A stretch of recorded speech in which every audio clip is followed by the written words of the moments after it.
The Appalachian Mountains are absolutely beautiful. They hold so many secrets, so many horror stories, and so many other things that you wouldn't even imagine. Today, viewers of The Swamp decided to send in their creepy and allegedly true stories from the great Appalachia area. If you're anything like me and love stories from the Blue Ridge Mountains, the Smoky Mountains, and all these other places in between on the Appalachian mountain range, these stories are definitely for you. As always, if you have a story that you would like to share in a future episode, be sure to submit it at swampdweller.net or the email you can find in the description down below. I would love to share your story with everyone here in the swamp. Now, without further ado, be sure to hit that like button, subscribe if you're new, and get ready for these Appalachian horror stories that'll freak you out tonight. Small Appalachian Town by Kenny B. This event took place back when I was in college and occurred way before there were things like cell phones. I was an undergraduate then and attended a school in the Appalachian Mountains. The school was in a small town, and I soon realized that the townies, that is people who grew up there, didn't care much for us students. I was a junior then, and it happened during a cold winter. I heard a story about a certain townie who frequented a popular bar called The Club. It was a place frequented by both students and townies. As the story goes, this guy comes out on a Saturday evening to pick fights with students. That past weekend, he had sat down at the table, uninvited, where a group of students were drinking beer. He just sat there, silent and unwelcome. Eventually, he grabbed the thigh of a male student. He then assaulted them when the student gripped him by the arm and told him to let them go. Supposedly, the students all had to go to the hospital due to injuries sustained during the beating. Being a townie, the owner didn't do anything about it either. The following Saturday night rolled around and I told my buddies to let's teach this jerk a lesson. My dad raised me not to be a victim and to look out for my friends. I played pool and poker to help myself through school, so I knew how to handle myself. Having heard the townie liked to punch his victims in the solar plexus, I got some magazines and taped them around my torso with a roll of electrical tape. I also got an empty Coke bottle and put it in my jacket pocket. I waited until around 10 p.m., then headed over to the bar, got a table, leaving one chair empty beside me.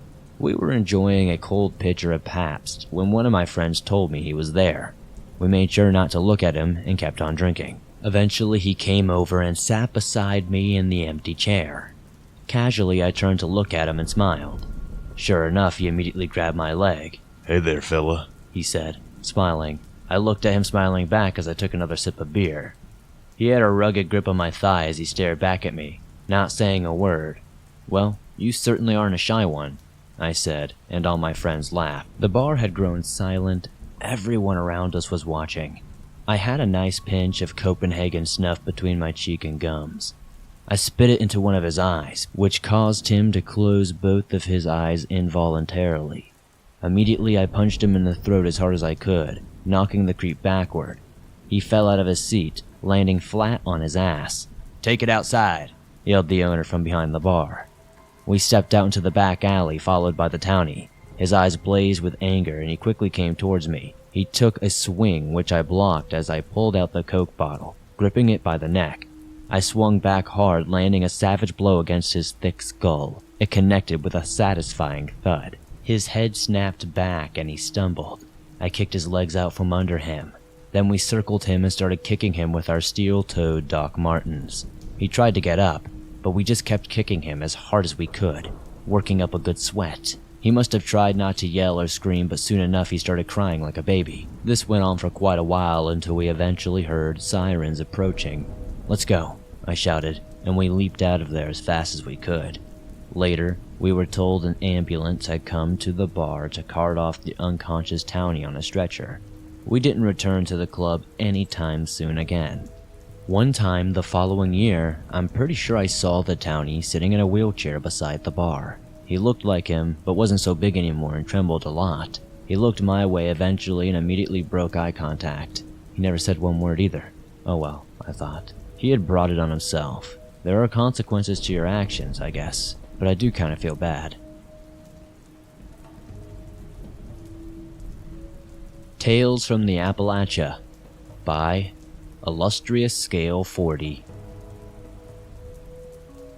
The story I'm about to share takes place on 2 different occasions. My grandparents live in rural southern Ohio near the edge of the Appalachian Trail. Growing up, you always heard ghost stories about what happens out there when the sun goes down. It's vital to describe the layout of my parents' property so everyone understands this story. My grandparents' house sits on 5 acres, surrounded by thick woods all around.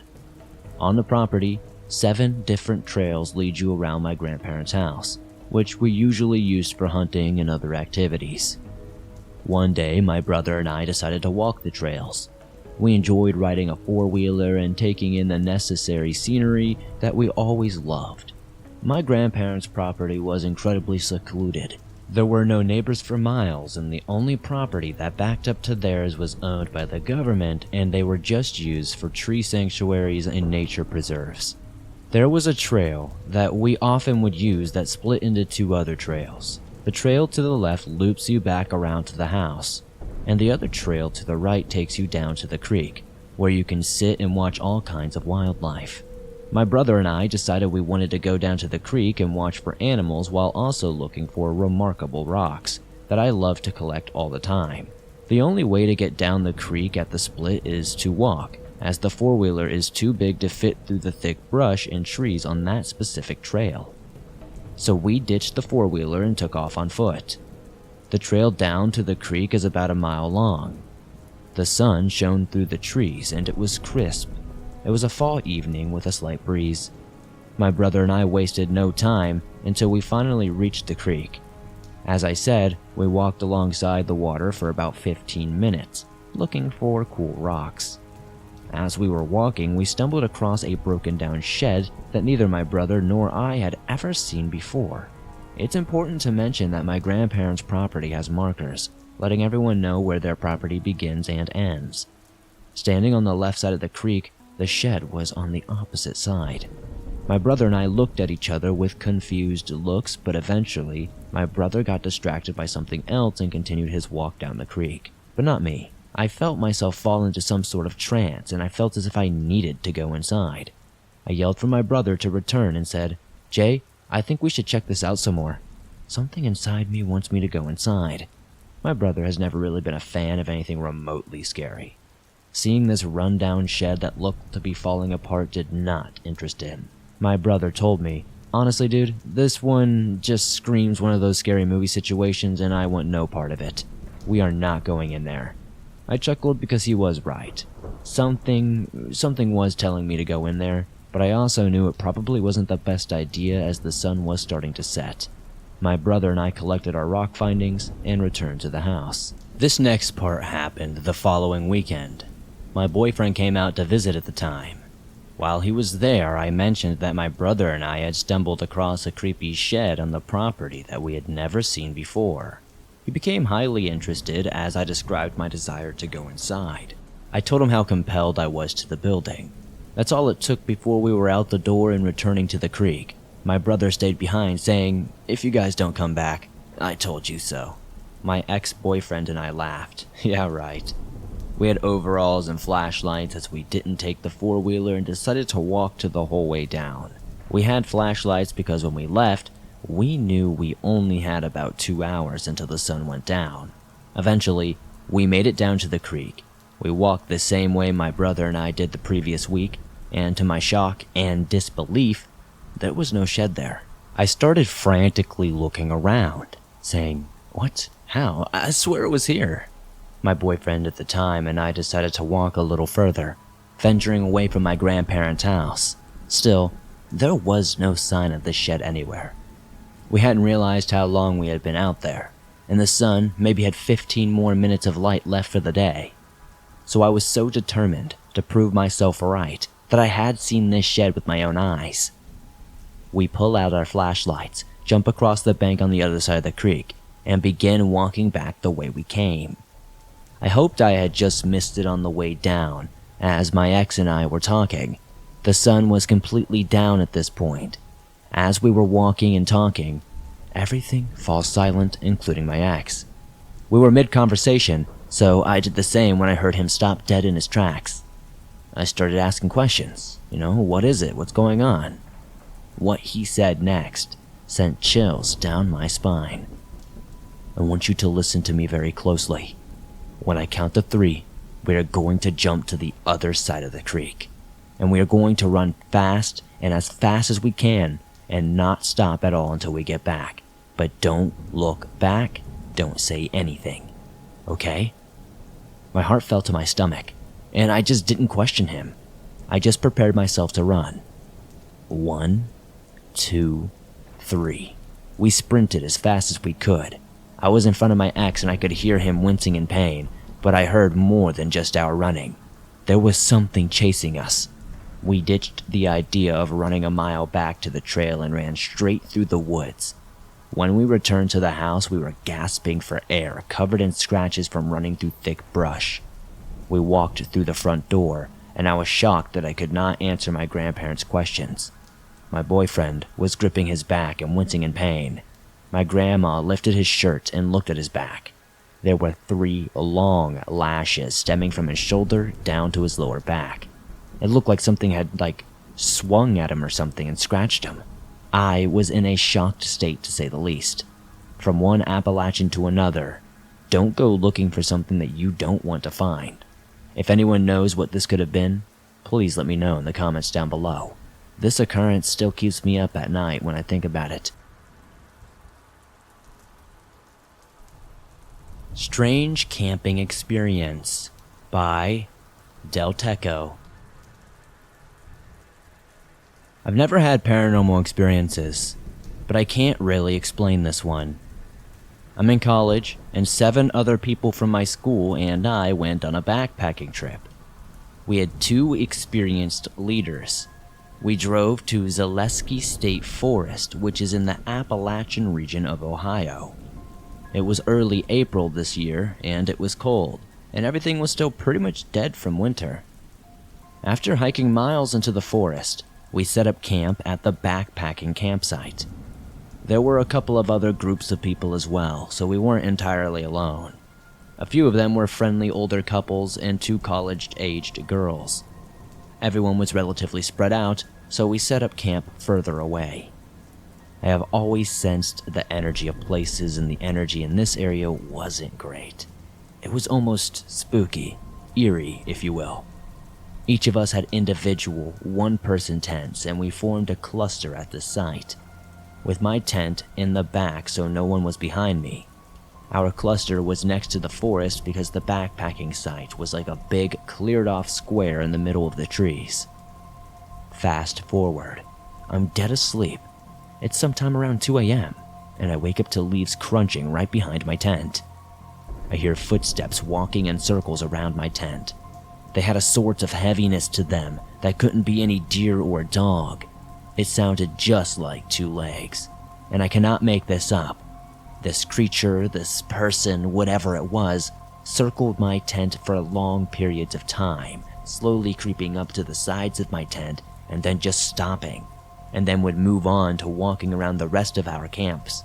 I could hear a human-like breathing from the mouth when it was close to my tent, like a light heaving. I began to shake. I was too scared to unzip my tent and investigate. I kid you not, this occurred for hours, and it seemed like I was the only one awake. Out of nowhere, I saw an illuminated shape from my tent. Although I couldn't tell where it was or how this light was coming in, I was just too terrified to move. It was like a warm glow. I might have assumed it was someone's flashlight, except no one was moving. I was paralyzed in fear and simply couldn't believe it was any animal. At some point, I fell asleep due to sheer exhaustion, but I could hear the heavy footsteps circling. In the morning, I questioned my fellow campers about it, and my leader admitted she did hear footsteps and weird noises as well. Realizing it was bizarre, and she should have gone out and investigated it, but she had been a bit dizzy from walking and being in the heat all day. One of the boys in the group said he also noticed that light come on, but thought it was just somebody else going to the bathroom. Not a single person in this group went up to go to the bathroom or turned on a light all night. I've heard things about the Appalachian regions being creepy and bizarre, and now I believe it. Has anybody else had a similar experience? I'd love to know.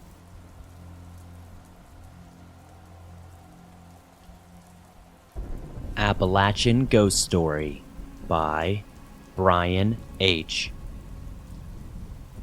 When I was a kid, in my early preteens to be exact, I was pretty timid. We lived in a mobile home in rural Appalachia, and whenever I heard my stepdad wake up and make breakfast in the wee hours of the morning, I would creep out of my bedroom and scurry across the house so that I could climb in bed with my mom. This morning, at around 3:30 a.m., my mom had gotten up with my stepdad. She told me to climb into bed. She would be there later. So I did as I was told. I'm unsure of how much time had passed, but something woke me up. It was still dark out. Something just felt weird. When I pried my eyes open, a little girl stood by the edge of the bed. Her face was obscured by dark, dirty, almost singed-looking hair. She wore what looked like a feed sack dress. I rubbed my eyes, but the little girl was still there. I rolled over and turned back around, and then she was gone. It was odd that I didn't freak out because at that age I was honestly scared of my own shadow. But I decided that it must have been just some sort of weird dream, and I went back to bed. When I woke up later that morning, I told my mom about it, and she would typically tell me what other mothers would tell their children when they have a nightmare. But this time, she didn't. Instead of reassuring me that it was just a bad dream, she grew silent. I felt uncomfortable, but I didn't ask any more questions until a pastor showed up at the house the next day. The old man had the posture of a candy cane, and I thought he would never manage it as he would struggle to hang prayer cloths above the doors. I knew something was up. My mom was not particularly religious. After the elderly gentleman left, I pressed my mom harder. She revealed that my stepdad had been seeing the same thing for weeks. She also began to tell me that through some research, my aunt and grandma had discovered that the place where our home was a location of a hay barn fire in the 1930s. The fire was presumably started by a little girl, who could have been the same age as the apparition that we were encountering, and they believe her younger brother was involved as well. They both perished in the fire. The area had been a coal camp, typically places full of tragedy and poverty, during the early mid to 1900s. The visits from the little girl stopped after this. I'm trying to understand why. I didn't feel that whatever I was seeing was particularly malicious, and I think that's the reason I didn't feel scared. However, later that year, my stepdad went ginseng hunting several times around our house, and happened upon a grove of vegetation. He said that he could tell there was something underneath all the plants, so he cleared it off, only to find what he believes to be the little girl's grave.